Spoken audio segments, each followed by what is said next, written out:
قل بفضل اللہ وبرحمته فبذلك فليفرحوا هو خير مما يجمعون۔ اللہ نے اس قرآن کو کتاب ہدایت بنایا۔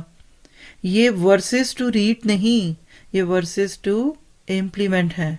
تو اسی لیے تو اللہ تعالیٰ یہ باتیں بتاتا ہے، لیکن ہم پڑھیں گے تو ہمیں یہ باتیں سمجھ آئیں گی۔ جب یہ کتاب عام نہ رہی، جب ہم نے اس کے ترجمے کو چھپایا تو پھر کیا ہوا؟ واللہ یرید ان یتوب علیکم، ہاں اللہ تو تم پر رحمت کے ساتھ توجہ کرنا چاہتا ہے، مگر جو لوگ خود اپنی خواہشات نفس کی پیروی کرتے ہیں وہ چاہتے ہیں کہ تم راہ راست سے ہٹ کر دور نکل جاؤ۔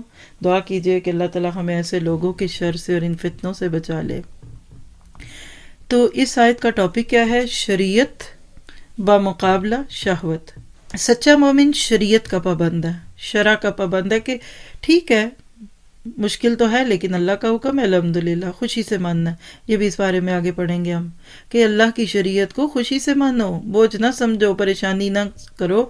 لیکن اس کے برعکس جو ایزی گوئنگ لوگ ہوتے ہیں جو کہتے ہیں چھوڑو، ہم سے پابندیاں برداشت نہیں ہوتی، یہ ہیں شہوت والے لوگ۔ ایسے لوگوں کی باتیں کی تو آپ دیکھیے کہ عورت کی آزادی کے فتنے میں مبتلا لوگ اپنی زندگی شہوت کے مطابق چاہ کر اپنی زندگی کی اصل خوشی کھو دیتے ہیں۔ دیکھیے کسی کا بن جانے میں مزہ ہے یا کسی کو بنا لیجیے اپنا۔ اللہ کا بن جانے میں جو سکون اور خوشی ہے، اس سے بڑی خوشی زندگی میں کسی نے آج تک نہ پائی ہوگی۔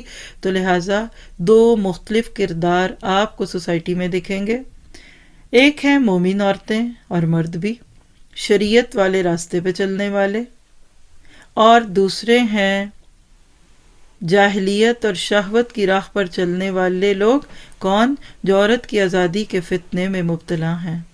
سامنے عورتیں آتی ہیں، پیچھے سے تھنک ٹینک مردوں کے ہوتے ہیں، کیونکہ عورت جب کھلی ہو کے باہر آئے گی تو لذت کس کو ملے گی؟ دیکھیے بے پردگی اصل میں ہوتی عورت سے ہے، کرواتے مرد ہیں، ان کی نگاہوں کو چسکا چاہیے۔ پروسٹیٹیوشن کا کام ایک عورت کرتی ہے، پیچھے گینگ مردوں کے ہوتے ہیں۔ عورت تو مجبور ہے، واللہ آج کی عورت مجبور ہے۔ آپ کو کیا پتا کون کس کے ہاتھوں میں بکا ہوا ہے؟